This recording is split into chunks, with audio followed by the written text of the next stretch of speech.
Melina, a gente fica dentro daqueles 20 minutos, né? Mais ou menos. Sim. Tranquilo. Bom, pessoal, bom dia para todos. Hoje a gente está realizando aqui a terceira reunião do grupo de LGPD.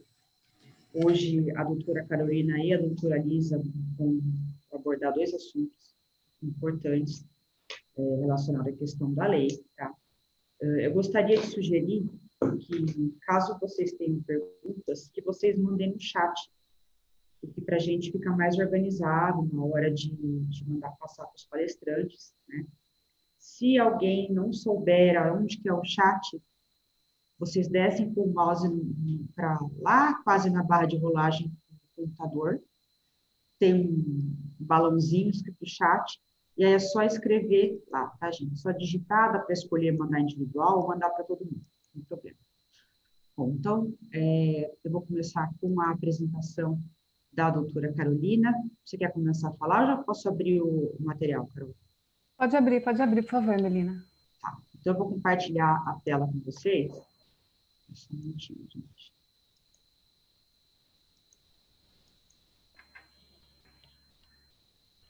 Pronto. Tá aí. Ai, ótimo. Obrigada, Melina. Pessoal, bom dia. Espero que todos estejam bem. Hoje a gente vai conversar um pouquinho sobre o data mapping, né? O que é esse tal de data mapping e por que a gente tem que fazer o data mapping. Você pode passar o próximo slide, por favor, Melina. O data mapping nada mais é do que o mapa da mina, né? Através dele, você vai conseguir fazer, na verdade, o data mapping ele é um inventário e você vai conseguir entender o fluxo de dados que passa dentro da organização. Por que eu tenho que realizar essa coleta de dados pessoais? Porque eu tenho que entender se o que eu estou coletando é importante ou não. Qual que é a finalidade dele? Então, se eu tenho, por exemplo, na organização 3 tipos de sistema, um sistema de gestão, o outro sistema de logística, eu tenho que fazer um data mapping para cada sistema. Por que isso? Porque, às vezes, o nome que é coletado no sistema de logística é justamente para fazer a entrega da mercadoria, diferente do nome coletado, por exemplo, num sistema de RH, que é para ter a finalidade, né, contratual, ou diferente do sistema de financeiro, que é para efetuar a folha de pagamento. E para isso, através do data mapping, eu consigo saber qual que é a base legal que a LGPD exige que eu vou utilizar. Então, ele vai ser, na verdade, um inventário, um raio-x de todos os dados que passam dentro da empresa. E através desse inventário, eu também coloco com quem que eu compartilho. Então, agora que eu comecei a falar, se eu tenho um dado pessoal de um funcionário, de um colaborador, e eu preciso fazer um plano de saúde dele, obviamente eu vou compartilhar esse dado com um plano de saúde, ou um plano odontológico.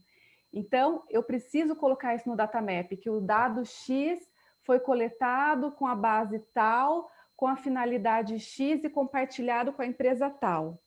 Mas daí a gente pensa, ótimo, foi coletado o dado de um adulto, mas e se esse adulto tem dependente? O dado dessa criança também vai ser coletado. E a base legal, qual que vai ser? É diferente, né? Não é execução de contrato. E aí? Então, eu tenho que coletar para saber, eu tenho que fazer esse data map para saber como que está o fluxo de dados dentro da minha empresa. E quando que esses dados são descartados? Eu não posso ficar com esses dados eternamente. Então, é um inventário desde o início da coleta até o fim da utilidade, né, da utilização desses dados. Então, uma analogia assim, que eu gosto muito de usar é igual a despensa de casa. Você entra na sua despensa, você sabe tudo o que você tem e para que você vai utilizar aquilo. A partir do momento que você não sabe o que você tem, fica tudo desorganizado, bagunçado. É assim que funciona o data mapping dentro de uma organização. E como que a gente faz, né, esse data mapping? Como que é feito? Tem algumas ferramentas no mercado que fazem isso. Mas essas ferramentas, elas apenas fazem essa coleta das informações, elas não colocam a base legal, eu não sei o período de retenção, né, o período de guarda desses dados. Então, o que eu recomendo ou aconselho é realmente fazer manualmente, numa planilha de Excel, conversar com cada responsável por cada área, então, de que tiver o sistema. Se a empresa tiver um sistema só, ótimo. pega uma pessoa que entenda muito desses dados, geralmente é o pessoal de RH, junto com o jurídico, para conseguir catalogar essas bases de dados e vai fazendo manualmente. Por quê? Porque a cada processo novo que a organização tiver, essa planilha de datamap ela tem que ser alterada, então ela é constante. E daí, para não ficar algo desorganizado, quem que vai fazer esse datamap na empresa? Sempre é o responsável por cada departamento e toda vez que tiver qualquer tipo de alteração nesse data mapping, tem que ser avisado. Então, uma pessoa só que deve fazer essas alterações, responsável, porque senão eu tenho dentro de um departamento pessoal 10 pessoas, cada um faz uma alteração e eu não sei o que aconteceu. Então, sempre um responsável para fazer essa alteração, né? Ou essa inclusão desses dados. Outra coisa muito importante é quando a gente vai construir esse data mapping, a empresa que tem que fazer o data mapping. Como eu acabei de falar, é um responsável, eu não posso passar para terceiro fazer o data mapping. É lógico que se eventualmente não tiver nenhuma pessoa disponível dentro da empresa, o escritório que fizer essa implementação vai poder auxiliar alguém ou até mesmo fazer, mas não é recomendado isso. Então, o datamap é o ponto inicial, esse inventário de dados, para a gente, a partir daí, fazer o relatório de impacto de dados e começar a implementação do programa de adequação à LGPD. Você pode passar, Lisa? O próximo, Lisa não, Melina, por favor, o próximo slide. Posso aproveitar, então, claro. Já com de uma dúvida, até para o pessoal também, já quem tiver interesse aí, quebrando esse gelo. Mas, assim, acho que uma coisa que, para mim, sempre vi assim, né, mesmo na implantação do que eu tenho acompanhado, o data mapping ele não é propriamente uma exigência legal, mas é um meio elementar para que a gente consiga. É isso, Carol? Porque, perfeito. Quer dizer, sem ele eu não consigo ter clareza de tipo de política que eu aplico a cada fluxo de processo, para atender aí sim a legislação, né, em termos de descarte, finalidade, o que tipo de abordagem que eu dou para o titular, enfim, é isso? Exato, porque no próprio data mapping você vai categorizar quais são esses dados, se eu coleto dado pessoal, se é dado sensível, para que eu coleto, qual departamento que coleta, quem é o responsável por essa coleta, quanto tempo esses dados ficam na organização, qual que é esse período de retenção, com quem eu compartilho, é o ponto fundamental. Você não consegue fazer nenhum tipo de implementação sem esse data mapping. Até porque o data mapping, por ser o mapa da mina, né? Sem ele, você não consegue nem fazer um relatório de impacto para ter depois a matriz para saber qual risco que a empresa tem e qual impacto gerará para os titulares de dados. Sem isso, a gente não consegue fazer nada, porque a gente não sabe quais os dados que são coletados, né? Às vezes, os departamentos, eles se interagem entre si, mas os dados coletados em um departamento é o mesmo no outro, mas com finalidades distintas. Então, por isso que eu falei, quando se tem mais do que um sistema, tem que fazer um data mapping para cada sistema. Não tem como fugir disso. Até porque o próprio datamap a gente vai colocar também quem que tem acesso a esses dados e quem deve ter, porque muitas vezes tem pessoas que têm acesso que não há necessidade delas terem acesso, né, a essas informações. E é o principal objetivo também para fazer essa revisão das informações e do fluxo dos dados. Então, para manter isso adequado, esse datamap, a gente tem que ter nomeado um DPO, que ele vai ser o responsável para saber se está fluindo o data mapping, qual que é o problema ou não, onde surgiu alguma dúvida. Geralmente a dúvida vai surgir na base legal, sempre. Ou também ela surge na hora do compartilhamento, com quem eu compartilho mesmo esses dados. Então, é algo assim de extrema necessidade o data mapping. Sem ele, você não tem como direcionar nenhum programa de implementação, nada, não tem o que ser feito dentro da organização, porque ele é algo muito minucioso, né? Então, através dele que você vai conseguir saber como que é o fluxo de dados da empresa, da organização, o que ela tem dentro dela, quais são os sistemas que ela tem. E isso, quando eu falo de sistema, mesmo uma empresa pequena que só tenha dados físicos, né, dado em papel, também tem que ser feito. É até mais, geralmente, às vezes, até um pouco mais fácil, né? Se a empresa tiver só dado em papel, não tiver nada em computador, você consegue pegar, saber para quem é direcionado essas informações é até mais simples. Mas sem o data mapping, sem esse inventário, é impossível começar qualquer coisa dentro da empresa, qualquer processo, né, qualquer implementação relacionada à LGPD, seja um código de conduta, uma política de privacidade, porque dentro de todos esses regulamentos, eu tenho que saber o fluxo dos dados, eu não sei por onde esses dados passam, por onde que eles vão, né?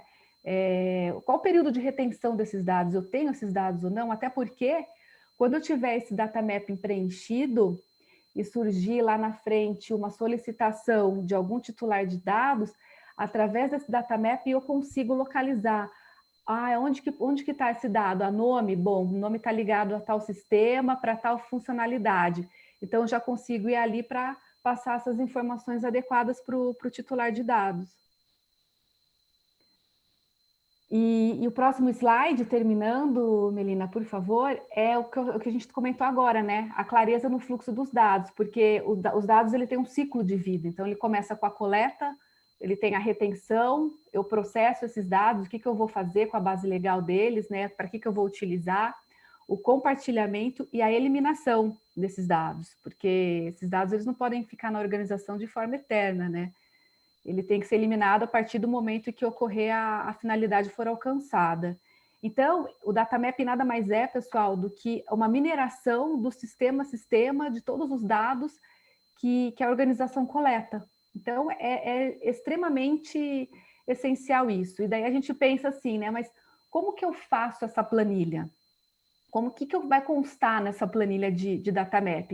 A primeira coisa é sentar com pessoal de RH, pessoal de jurídico, pessoal de financeiro, comercial, para ver, a primeira coisa, saber quantos departamentos tem. Então, tá, eu consigo minerar quantos departamentos tem a empresa. Tem 6 departamentos? Ok, eu vou fazer 6 data mappings ou não? Eu vou fazer de acordo com a coleta. Onde que esse dado é coletado? Só em um departamento? Então, eu vou fazer só em um departamento.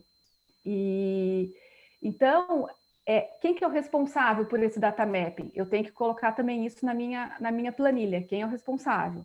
Qual que é a finalidade desse data mapping? Coloco também lá na planilha qual que é a finalidade do data mapping.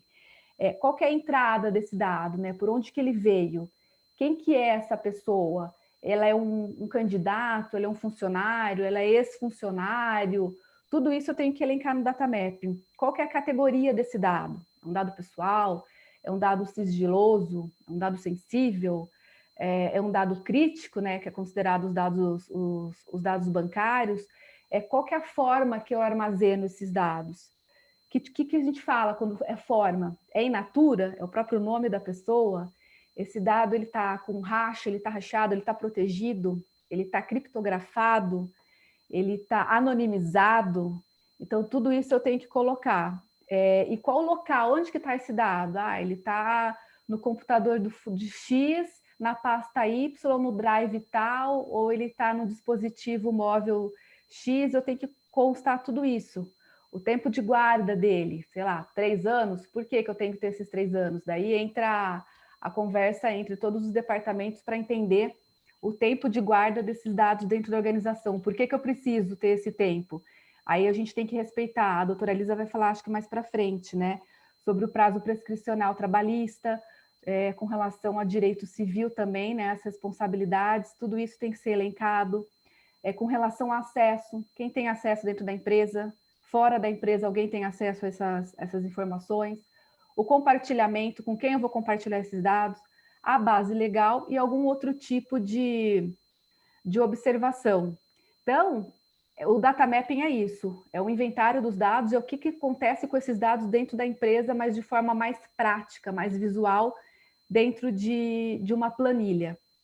Como eu disse, tem ferramentas que fazem essa mineração, mas ela não faz toda a mineração que eu acabei de explicar para vocês agora, ela não consegue colocar a base legal, ela apenas puxa o tipo de dado que tem e aonde que está dentro do sistema. Então, é mais minucioso você fazer o trabalho manual, mas deve ser feito, porque lá na frente vocês vão agradecer muito, que através do data mapping do inventário, vocês conseguem partir para qualquer outro ponto dentro da implementação de LGPD. Seja um plano de resposta de incidente, seja uma política de privacidade, uma política de governança, até mesmo uma política de cookies, querendo ou não, a gente tem que fazer essa política de cookies, e atender, né, as solicitações dos titulares de dados quando solicitadas, né, esses requerimentos dos titulares quando eles solicitarem. Enfim, acho que é isso, pessoal. Vocês têm alguma dúvida? Vocês compreenderam qual que é o objetivo do data mapping, né? O porquê da importância do data mapping, como ele é feito? Carol. Sim? Oi, Léo. E assim, eu acho que aqui do grupo, quem já for de TI, né, e estiver experimentando esse processo, esse trabalho, essa tarefa aí agora, enfim, acho que seria muito bom. Acho que até teve, esse tema hoje foi a pedido, eu esqueci qual foi a pessoa que pediu aí da última reunião, mas também nos posicionar, né, como isso tem sido feito, porque muitos dos fluxos, acho que acabam sendo parecidos nas empresas, né, por conta do segmento, né. Enfim, a gente entender também quais os desafios que o pessoal de TI, ou mesmo das outras áreas, já tem experimentado para conseguir montar os mapeamentos, né. Interessante. Se o pessoal quiser falar aí como que eles têm feito, se estão tendo muita dor de cabeça, se está fácil localizar os dados, seria bem interessante a gente conversar. Até como tem se posicionado as empresas de software, né? O software, como eles têm se posicionado, porque a gente sabe que é uma ferramenta que é elementar para tudo que vai ser feito a respeito disso, né? Sim. Alguém gostaria de falar alguma coisa? Tem nenhuma pergunta aqui, mas...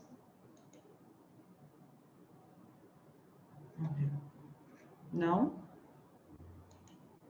Dúvidas, perguntas, gente? Quem quiser mandar no chat aqui, pode mandar, tá? Ou se quiserem abrir o microfone, pessoal, fica Também. à vontade. Eu não quero que vocês saiam daqui com dúvidas, por favor. Acho que é ousadia demais. Dúvida para data mapping sempre vai ter, viu? Porque na hora que começa a pôr a mão na massa. Mas, enfim. Alguém quer comentar? Ideia já, né? Sim, mas alguém quer comentar como a empresa tem feito data mapping através de algumas entrevistas? Está fazendo por departamento? Estão fazendo por área mais crítica? Como que vocês estão fazendo isso? Não começaram ainda? Estão em vias de começar? Porque o que eu acho que é algo que vai ser natural até desse grupo nosso, a gente conseguir tirar algumas ideias para que a gente consiga montando algum material, entendeu? Então, quanto mais a gente conseguir melhorar os temas aqui e visitar as dificuldades, mencionar algum tipo de solução, acho que é mais produtivo daí. Mas se não tiver ninguém, daí acho que a gente poderia passar aí para o segundo ponto, né? Exatamente. Sim. Bom, se alguém tiver alguma pergunta, quiser mandar depois aqui no chat, pode mandar, gente, que a gente dá um destino aqui para a doutora Carolina, para a doutora Lisa, e elas vão responder, tá? Vamos lá, Lisa. Fica à vontade. Bom dia a todos. A gente vai falar mais um pouquinho desse assunto que está começando a engatinhar, eu acho, agora nas empresas, né? E assim, a gente vai ter muita novidade pela frente depois que a ANPD já tiver resolvida aí com relação à composição, às regras que nós vamos precisar. Então, assim, o que a gente está discutindo hoje é realmente o início, estamos engatinhando no assunto, porque com certeza daqui a um ano nós vamos ter coisa para adaptar, daqui 2 anos eu acho que nós vamos ter mais coisas ainda para adaptar, né? Dentro da área trabalhista, o que preocupa mais a nível de, vamos dizer assim, de insucesso nessa parte, né? A primeira seria a falta de implementação, né? A falta de implementação vai gerar a multa, como a gente já viu isso em outras oportunidades, né? E tem a questão que vai ser direcionada, assim, diretamente ao contrato de trabalho, né? Então, assim, a implementação de todos os requisitos da LGPD, essas coisas, ela não vai se limitar somente aos contratos de trabalho em vigência ou aos novos contratos de trabalho, né? O que tem de doutrina hoje, praticamente, é unânime quanto à necessidade da gente fazer todo o procedimento de autorização expressa, de coleta de dados, até mesmo na fase pré-contratual, que nem sempre vira uma fase contratual, né? Porque nem sempre o entrevistado dá seguimento por interesse próprio, ou então a empresa, vamos dizer assim, desclassifica numa seleção. Então, assim, o primeiro ponto que a empresa deve se ater realmente é essa fase pré-contratual. Ela tem início quando? Divulgação de vagas, né? Eu sei que tem empresa que coloca anúncios genéricos, né? E eu sei que tem empresas que colocam anúncios específicos com relação aos dados constantes do currículo, para iniciar a triagem para esse processo de admissão ou seleção, né? Então, a primeira coisa, a empresa deve montar a sua, vamos dizer assim, o seu procedimento na fase pré-contratual. Então, quando não há vínculo de emprego ainda, né? Supostamente, assim, uma pretensão, tanto de uma parte como de outra, que não estão obrigadas ainda, né? Então, entrevista, dinâmica de grupo, tudo isso tem que ser reduzido a termo com as condições e finalidades, né? O currículo, de preferência, quando uma empresa for divulgar a vaga, ela pedir para que o currículo seja específico com relação somente às questões que são atinentes mesmo ao cargo, né? Aquela coisa, cor, raça, se tem filhos, com idade dos filhos, né? Nessa fase inicial, ela não vai interessar, ela passa a ser um dado desnecessário, ainda mais que, assim, vai passar por uma seleção, né? É um dado a mais que você teria que cuidar, armazenar, e não vai fazer diferença para o processo seletivo, né? Então, nesse mesmo processo de autorização, a empresa tem que prever também o que vai acontecer com os dados. Então, nós vamos poder transmitir os seus dados para uma empresa parceira que esteja procurando alguém da área, ou uma empresa, um conhecido que tenha uma atividade que vai precisar, para mim não vai ser útil, mas para fulano eu acho que vai ser bom mandar esse currículo, né? Então, isso tem que estar previsto também, se o candidato vai autorizar o compartilhamento do currículo dele com outras empresas, que não aquela que ele enviou para determinada vaga, tá? O cuidado também aqui, dentro do nosso setor do transporte, estaria relacionado à questão do exame toxicológico, tá? Essa é a primeira providência também dentro do nosso setor. Normalmente, as empresas que estão solicitando os motoristas, elas não pedem de início o exame toxicológico, né? Por quê? Porque seria uma fase mais adiantada, seria uma fase posterior, inclusive, às vezes, a teste prático, tal, porque não adianta você antecipar uma coisa, inclusive, que tem custo para um resultado que pode ser nada, né? Então, com relação ao exame toxicológico, algumas decisões que eu vi estão sendo permitidas as exigências de apresentação, mesmo não havendo ainda o contrato de trabalho firmado. Cuidado com isso. Primeiro, porque realmente é um custo. Segundo, porque o exame toxicológico, ele até mesmo o Ministério do Trabalho coloca que ele não é motivo nem para admissão e nem para demissão de ninguém, né? Então, para que apresentar nessa fase? Tá? Eu acho que isso tem que ser apresentado um pouquinho mais para frente. Mas a empresa que exigir, deixar clara a finalidade, né? De repente, eu tenho urgência na contratação do motorista, então ele precisa ter de pronto, né? E também aí ressaltar nesse termo que vai ser feito aí com essa pessoa que vai ser entrevistada, que o exame toxicológico, ele vai ser, é óbvio, um documento sigiloso, vai ter acesso à pessoa responsável apenas pelo processo seletivo, né? E se não for, se não vingar a contratação, os dados vão ser descartados, né? Então, assim, mesmo que ele não seja armazenado, ele acaba sendo tratado por conta do processo seletivo e de exigência da empresa. Então, esses são os principais cuidados que eu entendo que a gente precisa ter na fase pré-contratual ainda, antes da gente ter o relacionamento aí trabalhista. Com relação à fase contratual, Quem tem empregados vai ter que se adaptar. Os contratos novos vão ter que ter uma cláusula já específica com relação à autorização do tratamento de dados e à finalidade do tratamento de dados. Essa cláusula, ela não pode ser genérica, né, sob pena de ser invalidada, tá? Então, ela deve ser bem específica e, se possível, dividida pelos setores. Então, assim, documentos de obrigação contratual decorrentes de lei.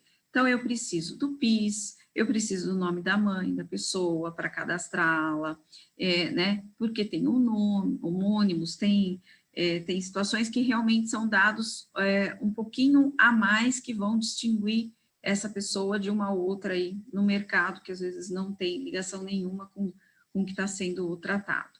Então, o que nós precisamos fazer? Separar esses dados. Então, os documentos de obrigação legal, né, exigidos para o próprio registro, tá? Sendo que os mais específicos devem ter essa finalidade bem expressa, tá? Nós vamos ter os dados que vão ser relacionados a convênio médico, se a empresa oferecer, né? O convênio odontológico, a gente sabe também que tem no Sidcamp, né? Então, a mesma coisa, né? O extensivo aos familiares, sendo que o tratamento de dados dos menores, ele é específico também, né? Então, ele tem que ter autorização dos pais para inserção, né? E, por fim, os documentos que são inerentes, se for o caso, né? A exigência da comprovação profissional, da experiência, vamos falar assim, né? Porque tem muita empresa que exige experiência. Então, você vai ter uma cópia de uma carteira de trabalho, você vai ter um diploma, um certificado, né? Então, eu acho que esses são os elementos mais básicos aí de uma contratação, né? No nosso caso, por exemplo, o transporte, a gente tem a questão transporte de produtos perigosos, né? Nós temos o específico para quem faz aquelas cargas especiais. Então, todos os treinamentos também foram praticados aí. Às vezes você tem um motorista que tem também um treinamento para empilhadeirista, né? Então, ele vai usar? Não vai. Eu vou precisar pegar esse treinamento de empilhadeirista? Não. Qual seria a finalidade disso, né? Então, esse é o tipo de coisa que pode vir a prejudicar uma empresa depois perante o judiciário. Então, assim, são os dados realmente inerentes à própria função, às obrigações legais e essas divisões que nós temos dentro do contrato de trabalho com relação a benefícios, a acesso até mesmo a extrato de vale-refeição, vale-alimentação, tipo sanguíneo, né? Então, por que eu preciso ter o tipo de sanguíneo? Porque se eu tiver um acidente, né, dentro da empresa, eu tenho, de repente, um dado muito importante que a pessoa não pode falar e você, às vezes, não encontra em documento junto com ela, né? Então, fase contratual, como eu disse também, nós vamos ter que ter muita adaptação, tá? Vão surgir dúvidas, vão surgir necessidades de se aprimorar o que existe, né? E nós vamos ter que ser bem transparente com os empregados, porque dependendo do grau de simplicidade do empregado, ele vai achar que ele vai ser objeto de investigação da CIA, né? Então, nós vamos ter que explicar para esse nosso empregado que, assim, agora é lei, é obrigatório, eu preciso da autorização dele, né? E assim a gente vai tratando e vai transformando o que parece ser um bicho de 7 cabeças, né? Numa coisa um pouco mais tranquila, que ainda tem muito a ser regulamentado. Com relação ao descarte desses dados, né? Nós temos aquela ilusão de que passaram-se 2 anos da rescisão contratual, estou livre, não vai chegar mais nenhuma ação trabalhista, né? Infelizmente, não é bem assim que acontece. O empregado pode entrar com a ação trabalhista no último dia dos 2 anos. A vara do trabalho pode demorar 6 meses, por exemplo, para expedir essa notificação, tá? A vara do trabalho pode não marcar uma audiência e nem expedir a notificação, por quê? Começa a cancelar a audiência, cancelar, por quê? Tem um terceiro que desapareceu. Então, o empregador dele, às vezes, não era nem a minha empresa, mas era um terceiro, né? Era um prestador de serviço que desapareceu. Daí, quando você vê, daqui 1 ano, chega uma inicial trabalhista. Então, assim, o conselho seria, né, primeiro, pegar a certidão de distribuição de processo. Segundo, não descartar esses dados no dia seguinte ao se completar 2 anos, né? Esperar um pouco, né? Nós temos um pouco de discussão aí sobre a questão da prescrição interrompida nesse prazo de Covid, tá? Então, isso ainda vai dar pano para manga aí, porque a gente vai ter que discutir se a prescrição trabalhista correu ou não correu, se teve motivos de impedimento, né? É a mesma coisa daquele empregado que está afastado há 5, 6 anos pelo INSS, tá? O que acontece? Ele volta, aí ele entra com uma ação, por exemplo, porque ele quer rescisão do contrato, às vezes ele ficou 3, 4 anos discutindo com o INSS uma ação previdenciária. Então, não se desfaçam dos dados que foram coletados no primeiro dia seguinte aos 2 anos, tá? Então, isso pode também ser previsto no contrato. E tem a questão até mesmo do PPP. Eu acho que as empresas devem ter a experiência suficiente para saber que tem gente que tem 10 anos que saiu olha, não sou mais seu empregado há 10 anos, mas eu estou precisando do PPP. Eu não sou mais empregado há 20 anos, mas eu estou precisando do PPP. Tá? Então, muito embora o formulário não fosse esse, né, há 20 anos atrás, mas eles vêm requisitar. Então, para fins previdenciários, a questão é mais complicada ainda. Talvez uma solução aí que eu sugiro seria conservar dados que sejam essenciais a esse tipo de solicitação, né?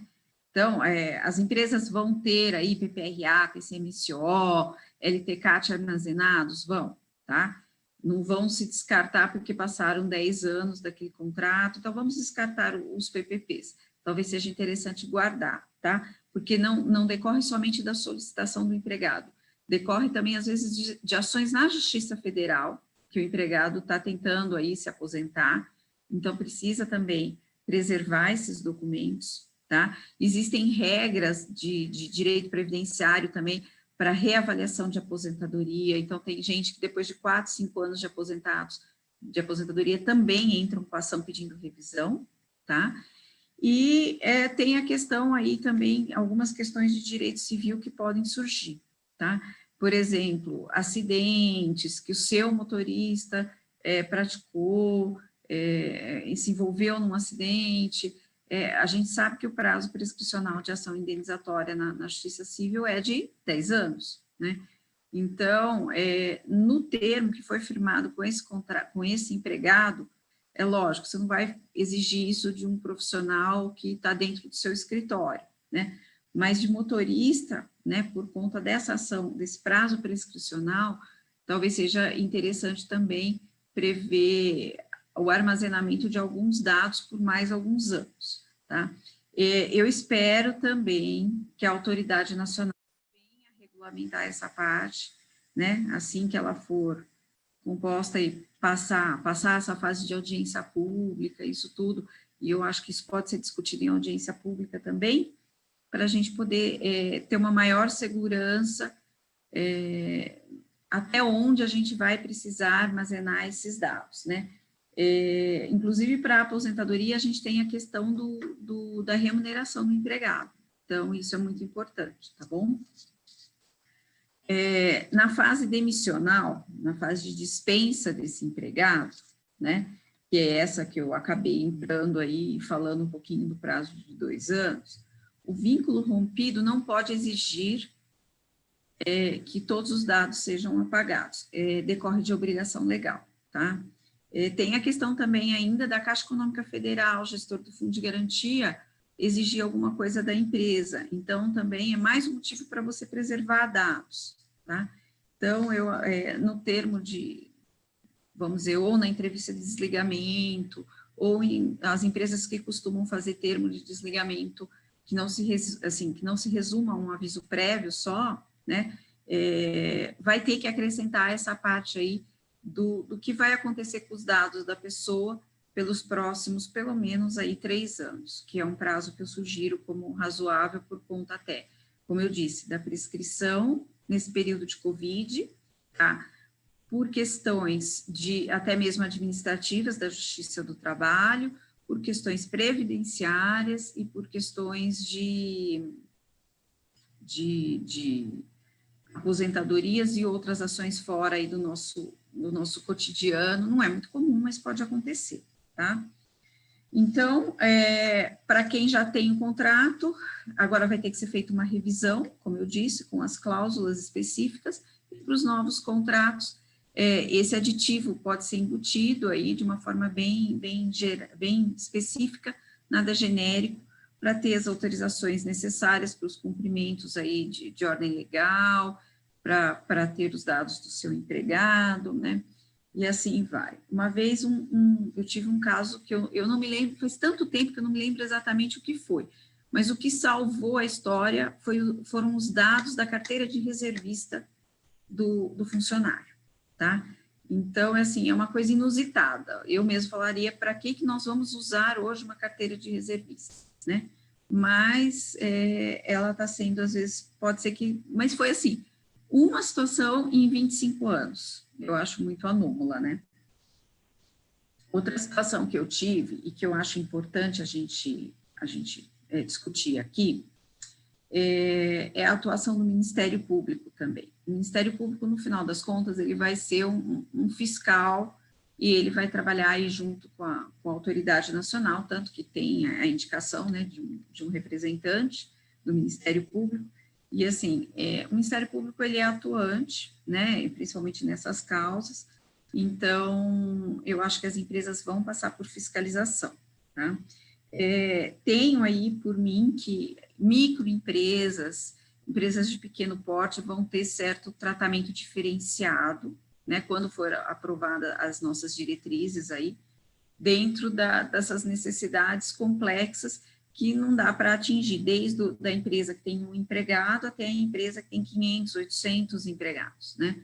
Então, eu acredito que elas vão ter tratamento diferenciado, como tem em outras situações legais aí, tá? Eu também já tive um processo há um tempo atrás, um bom tempo atrás, já faz, eu acho que 10 anos, em que o Ministério Público atuou contra uma empresa que fazia proteção de dados, fazia o cartão, o chip do cartão American Express, acho que do Mastercard também, e uma das exigências para a contratação era o atestado de antecedentes criminais.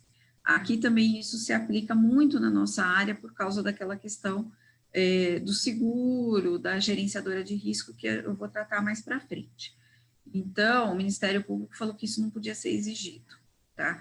Primeiro teve aquele procedimento administrativo, né, a nível lá de procuradoria mesmo, e depois isso não foi assinado o TAC, lógico, né, porque eu não posso ter uma condição que coloque em risco esses dados que não eram nem LGPD, nada, eram dados sigilosos até então só, né, e daí ele moveu a ação contra a empresa e acabou perdendo, porque o juiz falou realmente da necessidade de que tem que haver mesmo que a pessoa já tenha cumprido sua pena, essas coisas, o risco de transmissão de dados, de desvios de dados é incrível, né? Então, isso pode trazer prejuízo para muita gente.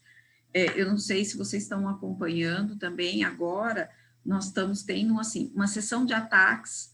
Essa semana no meu computador, todo dia vem uma mensagem de bloqueio, de tentativa de vírus, e eu sei por várias empresas que estão sofrendo ataques. Os tribunais regionais estão mudando, pedindo para a gente atualizar a senha de acesso. Por quê? Por causa daquele ataque também que foi lá no computador do TSE, né? Então, não dá para a gente bobear, né? Então, assim, você ter 300 mil ataques em um minuto é uma coisa absurda, é um número absurdo. Então, para a gente ver a que ponto chegamos, né? O empregado pode exigir também da empresa esclarecimentos com relação até mesmo ao tipo de segurança que ela vai usar nessa coleta de dados e no tratamento de dados, né? Então, aí é que a empresa vai ter que mostrar a sua responsabilidade na existência de um sistema seguro, na existência de antivírus, barreiras de proteção, para que não ocorra violação, né? E essa violação, é lógico que a empresa, se acontecer, se chegar a ter uma multa, ela vai ter meios de se defender, mas ela tem que demonstrar a sua boa-fé. Ela tem que demonstrar que ela fez a sua tarefa de casa, tá? Então, para isso, as empresas, eu acredito, têm que se preparar para ter um sistema bom e eu acho que não existe sistema inviolável. Então, tem que ter um sistema bom e um sistema que tenha uma proteção aí que possa assegurar também aos empregados o devido tratamento. Por quê? Nós, assim, eu vou exigir do empregado tanta coisa, ele também vai poder exigir de mim, né? Da mesma forma que eu acredito que as empresas vão poder exigir também dos trabalhadores uma certa colaboração um pouco mais incisiva agora, né, no sentido de proteção de dados da própria empresa, né? Então, assim, know-how, tratativas de procedimentos, clientes, né? Nós tínhamos os termos de confidencialidade, né? Agora a gente tem, eu acho que tem mais um motivo para as empresas implementarem uma condição até um pouco mais rigorosa com relação a isso, e eu acho que isso vai ser visto agora com um pouquinho mais de respeito pelo Poder Judiciário, tá bom? Doutora Lisa? Oi. Teve até uma pessoa que fez um comentário aqui no chat, né, que essa semana teve um vazamento de dados do Hospital Albert Einstein por descuido de um colaborador de TI. Imagina, foi o Einstein, não foi o Mário Gatti aqui de Campinas. Imagina o Mário Gatti.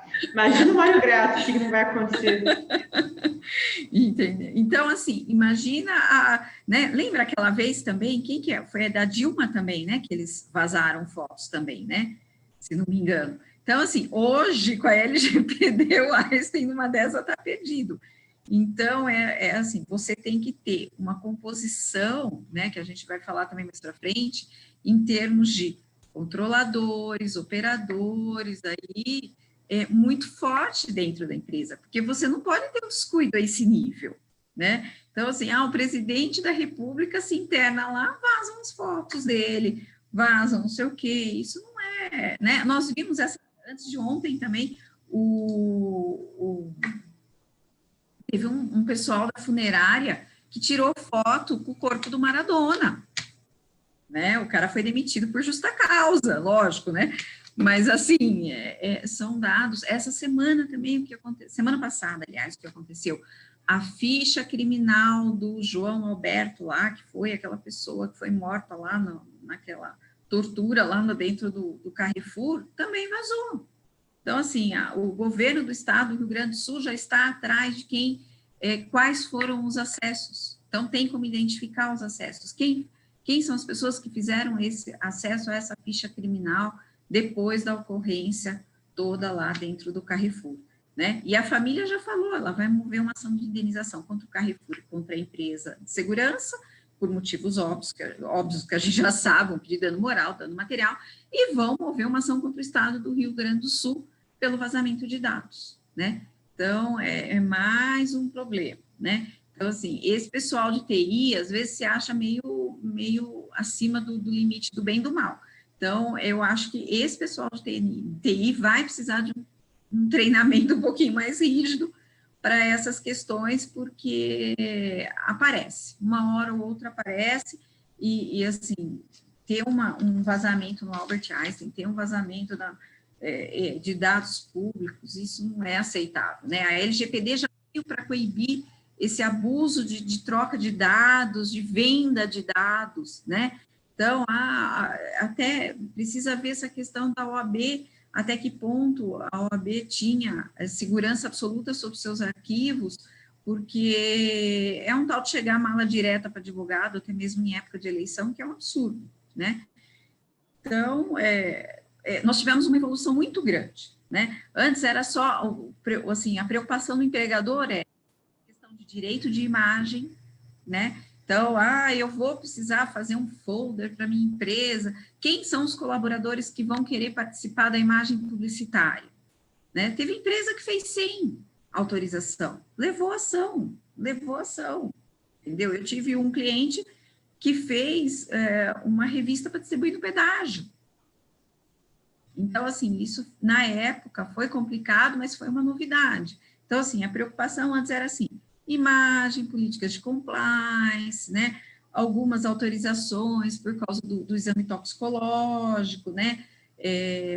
Cuidados específicos para os dados que são transmitidos para gerenciadoras e seguradoras, tal, mas a gente não tinha alguma coisa muito mais específica, né? Até mesmo atestados médicos, gente, né? Nós temos alguns que já estavam vindo sem CID. Por quê? A pessoa não autoriza e eu não posso exigir, né?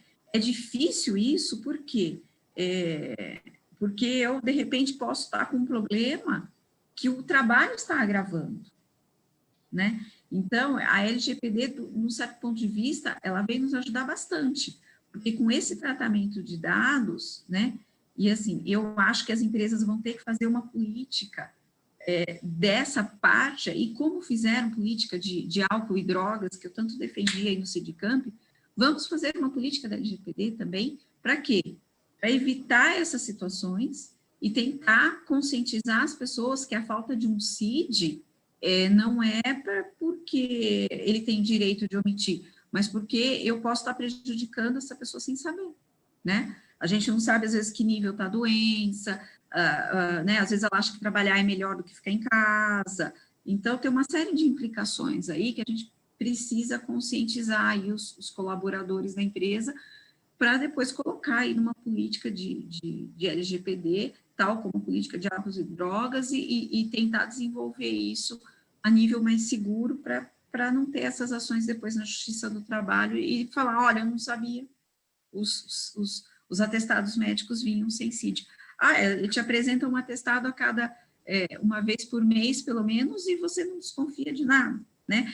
Aí você pega o PPRA, e você vê risco, e assim vai, aí a coisa entorna de vez, tá?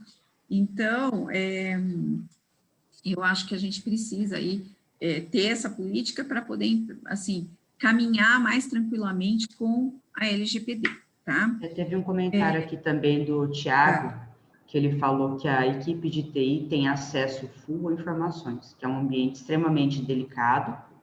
Peraí, que subiu a barra de rolagem aqui. Que realmente tem que ter amarração documental para preservar a imagem da empresa. E teve o Marcelo também, que ele falou que ele é advogado de algumas transportadoras, e uma das dificuldades que ele tem encontrado é uma certa resistência na designação de um DPO. Assim, uma cláusula de proteção em contrato de trabalho sem o apontamento não é vazia? Então, o que acontece? Essa procura aí do DPO aí, que é essa pessoa que é vamos dizer assim, o nosso encarregado no português, né? Ela vai fazer uma ponte aí entre o controlador, entre a NPD e vai estar cuidando um pouco mais, de forma um pouco mais firme de tudo isso, né? O controlador vai dar as ordens, o operador executa, e daí o encarregado aí vai cuidar, só que, vamos dizer assim, a cuidança dele pode ser um pouco tardia, né? Então, assim, você indicar numa cláusula quem vai ser o controlador, quem vai ser o operador, eu acho que é aquela coisa, o empregado pode exigir e você tem que informar, porque ele tem que saber a quem ele vai se dirigir, né? A primeira coisa é essa. Se tiver algum problema, se ele precisar alterar dados, que é uma situação que a própria lei autoriza você alterar dados, então você tem que saber para quem se comunicar e para quem reclamar também se alguma coisa tiver problema. Com relação ao DPO, aí, ao nosso encarregado em específico, né, normalmente as empresas estão, pelo menos o que eu estou acompanhando, as empresas estão se direcionando a outras empresas, né, específicas de TI, né, então, assim, vai ter que indicar, olha, pelo menos uma vez ao ano, ou então quando ocorrer uma mudança, nós vamos ter que indicar quem é o DPO aí, e se não tiver ainda uma autoridade, assim, uma pessoa específica dessa parte para exercer esse cargo, né, está ainda sendo constituída pela própria dificuldade da preparação, dos requisitos técnicos, tal, né, assim que contratar, isso aí tem que ser anunciado de uma forma bem pública e que se possa comprovar a ciência, tá? Agora, os controladores e os operadores, que geralmente é pessoal interno mesmo da empresa, isso aí seria bom estar no contrato, né? No aditivo, para quem já tem, e havendo mudança, isso ter ampla divulgação também, para depois não falar que houve omissão e houve, aí a cláusula é nula e vira uma bagunça só, né? O pessoal de TI, se tiver um TI interno lá na transportadora que vai, que tem um grupo grande e tal, eu acho melhor fazer alguns cursos, ministrar algumas questões, alguns treinamentos mais específicos, para eles saberem a profundidade do trabalho que eles vão estar prestando, tá? Com relação ao contrato de trabalho, tá? Primeira coisa que a gente coloca para a empresa, a boa-fé. Tá? Então, assim, tudo deve ser demonstrado, eu não vou querer estar tendo acesso a dados da sua vida particular, eu quero dados que são necessários para o desenvolvimento dessa atividade, né? E isso implica na questão dos dados para o envio para seguradoras, gerenciadoras de risco, tá? Eu entendo que as empresas devem exigir de ambas que tenham acesso aos dados, algum documento, algum compromisso, no sentido de que os dados ali são tratados e são especificados, e assim, apontada aí quem é o controller, quem é o operador, se essa empresa tiver também internamente o DPO também, colocar também quem vai ser, por quê? Porque nós estamos tratando aí de um dado sigiloso que sempre foi a pedra no nosso sapato aí, né? Tudo meio escondido, a gente sabe que vão os dados, mas nada foi declarado, agora vai ter que ser declarado, né? Então, eu entendo que deve ter pelo menos um termo de compromisso assumido entre seguradoras e gerenciadoras de risco com as suas empresas, para poder aí afirmar a seriedade do trabalho que está sendo feito, porque inclusive a empresa tem que se resguardar disso, né? Então, assim, você passa os dados para alguém que não tem um compromisso ou que vazou, né? Por exemplo, né? Você não tem gerência sobre o pessoal de TI dessas empresas de seguro ou mesmo de gerenciamento de risco. Então, você tem dentro da sua empresa. Depois de uma eventual ação, a sua responsabilidade como empregador é solidária, né? E uma coisa é executar uma grande seguradora, uma coisa é executar uma transportadora que precisa do seguro, né? E paga o que precisa. Depois, é óbvio, não vai ter, às vezes, condições de arcar com uma indenização proporcional à multa que vai ser aplicada. Fora aí a questão trabalhista de indenização por dano moral. Tá? E tem mais uma questão na área trabalhista ainda, que além do dano moral, que era a preocupação inicial, que eu encontrei aí, que foi a alegação de rescisão indireta. Tá? A empresa que não está cuidando dos dados, ou que está de forma desorganizada, ou vazaram-se dados, e assim vai, o empregado tem o direito de entrar com pedido de rescisão indireta no Justiça do Trabalho. Então, essa é outra providência aí que as empresas têm que ficar atentas para que não deixe chegar a esse ponto, né? E uma das formas de evitar a rescisão indireta é você ter a cláusula específica para quais são as funções, por que você está precisando divulgar os dados daquele motorista para a seguradora X, tá? Então, assim, mostrando finalidade, a necessidade, né, a qualidade dos dados, a urgência, a segurança que está sendo aplicada, né, a ausência de discriminação. Eu não estou pegando seus dados porque você tem uma orientação sexual diferente, nada disso, né? E depois, por fim, a questão da responsabilidade do empregador. Então, tudo isso tem que ser considerado para que não vire uma bola de neve e depois não vire uma indenização. Mas, como eu disse, Nós estamos em início de tudo, nós estamos no início de tudo. Então, assim, o que a gente for tratando agora vai sofrer modificação, vai sofrer aperfeiçoamento, e talvez tenha implicação ainda das diretrizes que vão vir ainda depois de tudo isso estar finalizado lá junto à NPD, tá? Com relação às convenções coletivas de trabalho, tá? Pergunta-se, né? As convenções podem fazer uma previsão sobre o tratamento de dados? Né? Eu acredito que não, tá? Por enquanto não tiver, por exemplo, uma autorização legal para isso, né? Eu acredito que não. Você, mesmo sendo o sindicato da categoria, né? Mesmo sendo vamos dizer, a prevalência, tendo a prevalência da convenção coletiva sobre a lei, né? Eu acho que, principalmente por causa do envolvimento de dados sensíveis, eu acho que isso não pode ser colocado numa convenção coletiva de forma aberta, ampla e restrita, né? A convenção coletiva pode ter alguma previsão, olha, as empresas se comprometem a implementar, a divulgar os componentes da proteção de dados, tal, mas não é ela regular como as coisas vão ocorrer, tá?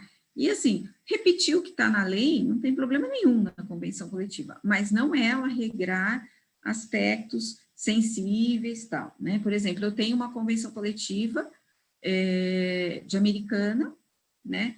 Existe lá um negócio, uma previsão boa, uma previsão, eu acho muito, assim, que uma finalidade muito bonita, que é as empresas que tenham empregados com filhos excepcionais, com certos tipos de doença, eles têm direito a um auxílio, né, e auxílio financeiro aí, né. Então, agora, talvez essa cláusula tenha que passar por uma revisão, para quê? Para colocar, olha, o empregado deve, como existe essa previsão e ela tem uma finalidade específica, né, o empregado deve se dirigir diretamente ao seu empregador e, se quiser, lógico, receber esse benefício, né, para poder ter essa proteção de dado dentro da empresa, tá? Eu tive, faz um ano, isso foi no final do ano passado, um problema de uma motorista que foi admitida numa empresa, a empresa oferece o convênio a partir do 3º mês de trabalho, né, após o período de experiência, para não ficar que ele entra e sai no convênio. O que aconteceu? Depois disso, ela preencheu, aderiu ao convênio, ela tinha uma filha de 12 anos, ok, tudo bem. De repente, se descobriu que a menina tinha uma doença grave, e a sinistralidade foi lá em cima. Quer dizer, ela não informou nem para receber esse benefício, que estava previsto na convenção, já tem alguns anos, né, e a sinistralidade subiu para caramba da empresa, e o que fazer? Não tem como fazer, né, tem que aceitar, né. Então, né, pode, mas por que não avisou antes, tal? Então, assim, ela omitiu, não fez jus àquele benefício, e aí o tratamento, quando começou, aí já começou estourando, assim, né? Então, é um caso que assim, foi tratado em sigilo, mesmo sem LGPD e tal, né? Mas os dados aí, eu não sei como o convênio tratou isso, tá? A empresa tratou dentro dos limites, tá?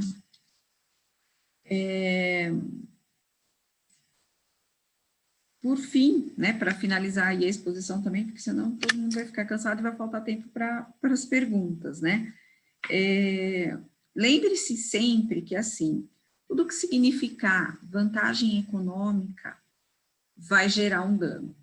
Então, assim, o objetivo dessas empresas que estão aí tentando comprar dados, tentando tirar dados, como, por exemplo, aconteceu uma invasão no Facebook, tal, que depois ele teve que se explicar lá, o presidente do Facebook, tudo que implica em vantagem econômica vai trazer prejuízo para a empresa. Por quê? Porque é ela que vai responder. Tá? O contrato com empresas que venham a fazer o tratamento de dados, que, né, nomeiem os agentes aí, eu também gostaria que tivesse alguma previsão acerca da responsabilidade dessa, inclusive em direito de regresso depois, tá? Caso seja provocado algum prejuízo para o nosso transportador, né? A gente sabe que a Justiça do Trabalho não aceita denunciação da lide, intervenção de terceiros, nenhuma, né? Então, assim, a relação é empregado-empregador, então eu não tenho que admitir um terceiro. Então, assim, as empresas, para se resguardarem, devem se ater aí a essa possibilidade de prever num contrato de prestação de serviços o direito de regresso de prejuízos causados aí pela má administração, pelo uso de elementos insuficientes na segurança, que esse contratado possa ter e que esses dados que tenham vazado aí tenham refletido aí em vantagem econômica para esse terceiro, tá?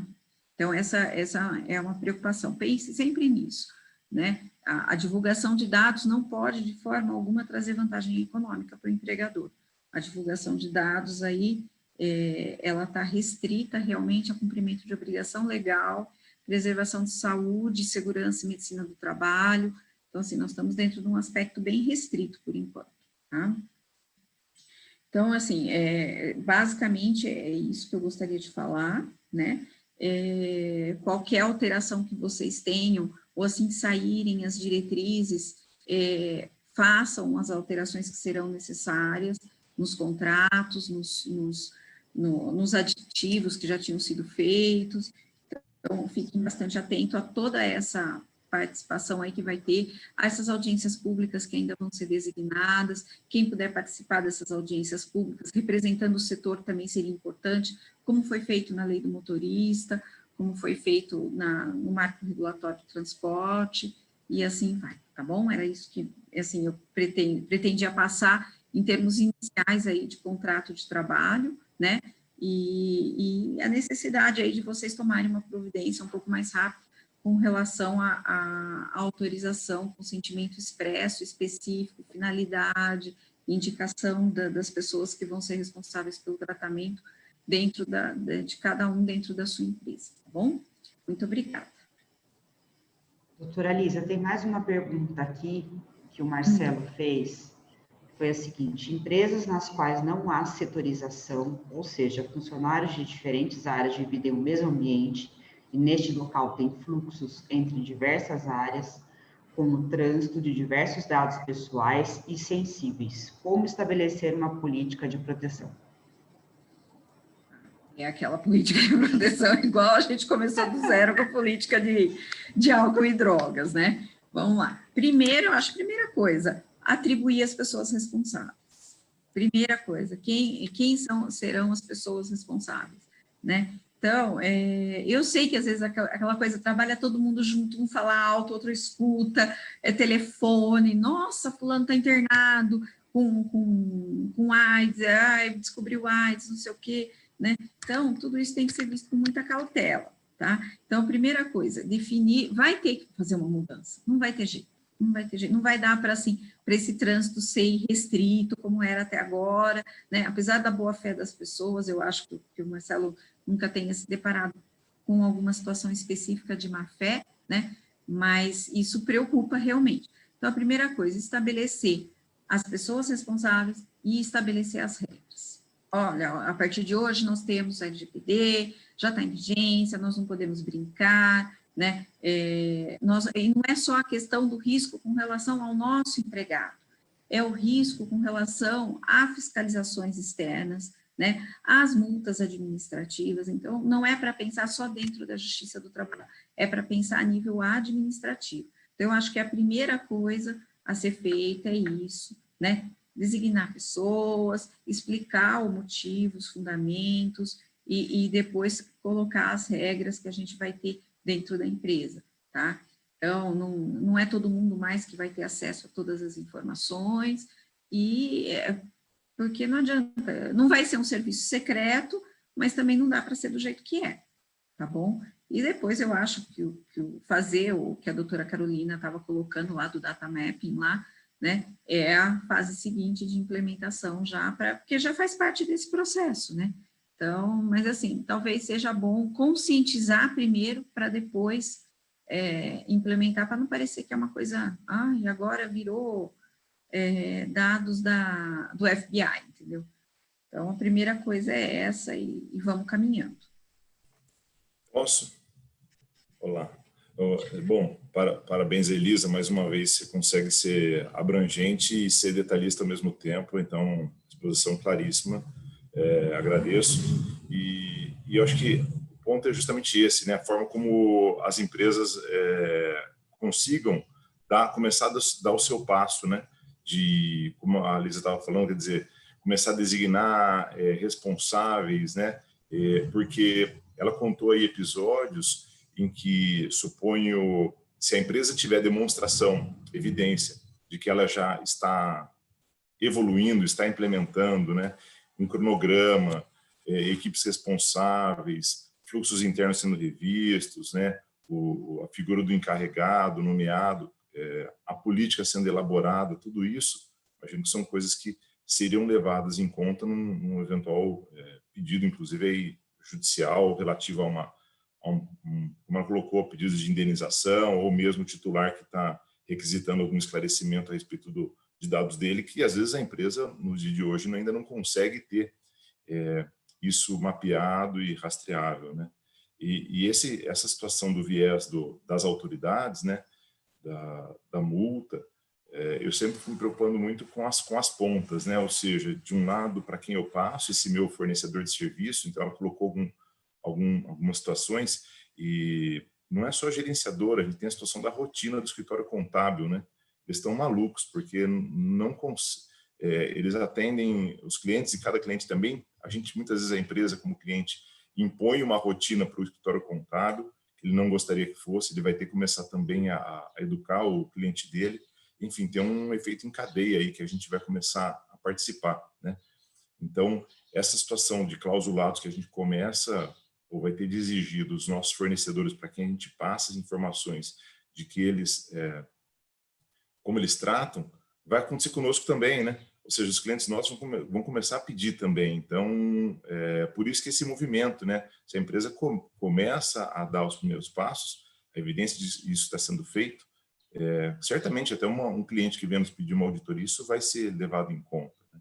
Então, a preocupação que eu acabo tendo nessa fala da Lisa, assim, a gente tem várias pontas, né, de que o contrato de trabalho vai provocar, porque tem o plano de saúde, tem a seguradora, tem o escritório contábil, tem a plataforma com a qual a gente trabalha, né? Então, realmente, tem uma série de tarefas aí em relação a esses clausulados a serem ajustados com eles, e as próprias providências mesmo, né? Enfim. E nessa situação aí da convenção coletiva, o comportamento do setor, acho que é realmente essa questão, né? Conforme surgirem as diretrizes por parte da agência, a participação do setor deve pesar bastante, né? Mostrando situações setoriais que muitas vezes, por exemplo, a gerenciadora, é uma coisa que o transportador já não consegue interferir no funcionamento da questão securitária, né? E a gente acaba tendo de receber e passar informações, quer dizer, são coisas realidades de cada setor que vão ter de aparecer para que isso não gere um peso equivocado aí para as empresas, né? Mas agradeço, viu, Lisa? Obrigado. Rogério, eu só queria fazer mais um comentário, até mesmo por conta da pergunta lá do Marcelo. A AGU fez um manual, né? Eu acho que talvez seja bom, de boas práticas. Então, talvez seja alguma coisa que possa incorporar aí no estudo, para que as empresas possam fazer realmente o seu trabalho aí de política. Eu acho que esse manual pode ajudar bastante, né? Depois eu acho que a gente pode até mandar no grupo para se ter ciência desse manual aí.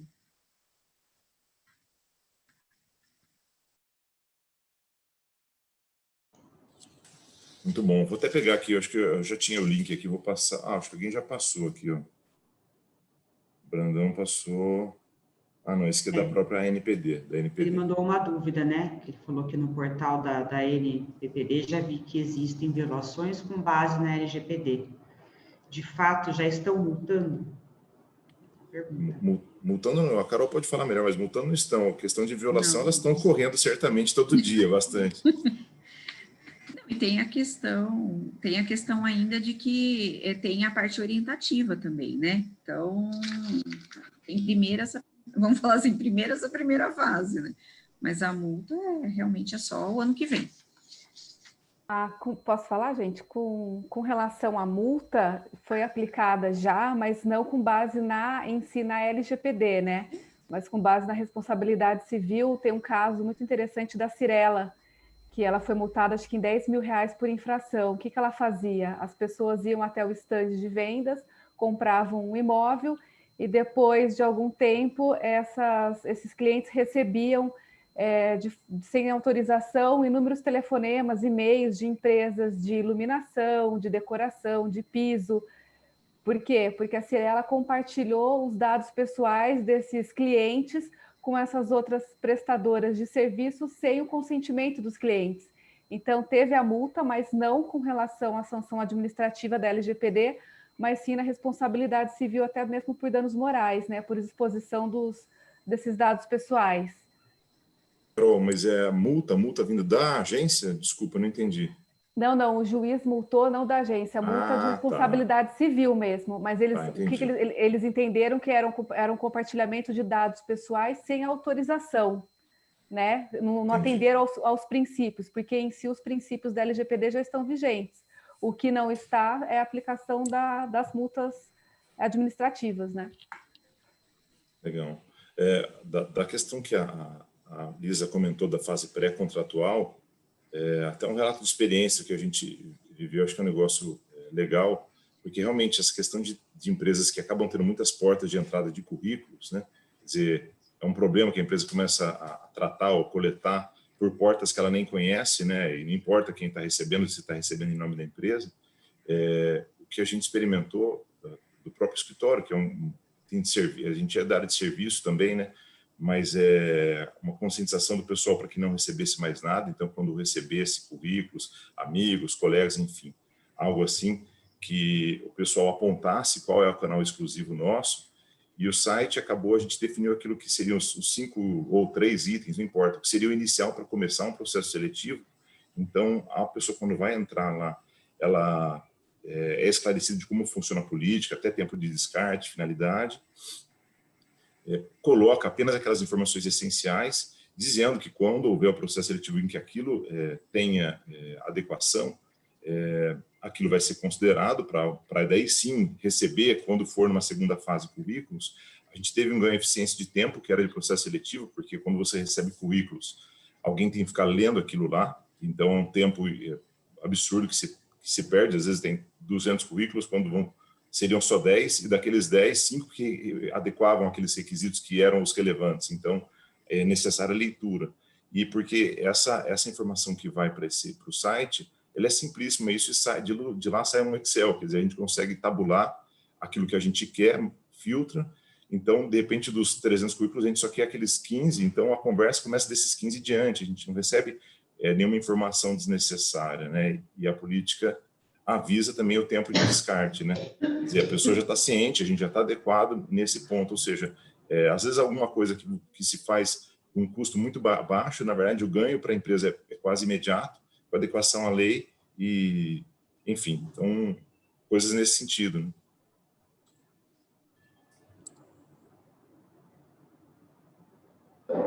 Bom, tem aqui mais um comentário que foi deixado.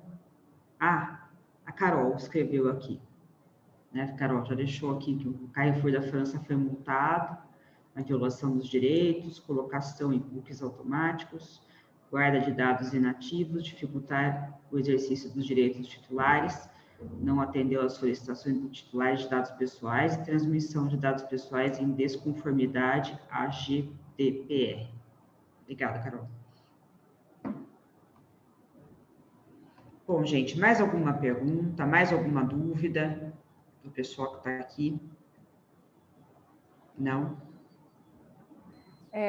Eu gostaria só de fazer uma complementação que a doutora Lisa falou, que eu achei super interessante com relação aos aditivos. O que pode ser feito nos contratos, né? A gente colocar alguma cláusula relacionada à proteção de dados e dentro dessa proteção de dados já ter a segurança, a responsabilidade, porque muitas vezes, às vezes a subcontratada faz outra subcontratação, né? Então tudo isso tem que ficar bem especificado dentro desse tipo de contrato. Então, colocando uma cláusula de proteção de dados, você já consegue especificar mais com relação às responsabilidades de cada parte.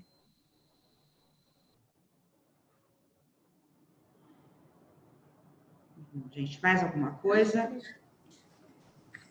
Melina, outra coisa que pode ajudar também é assim, nós temos aí a Europa já com uma certa experiência na nossa frente, até mesmo a Argentina tem experiência na nossa frente nesse tópico, né, na LGPD.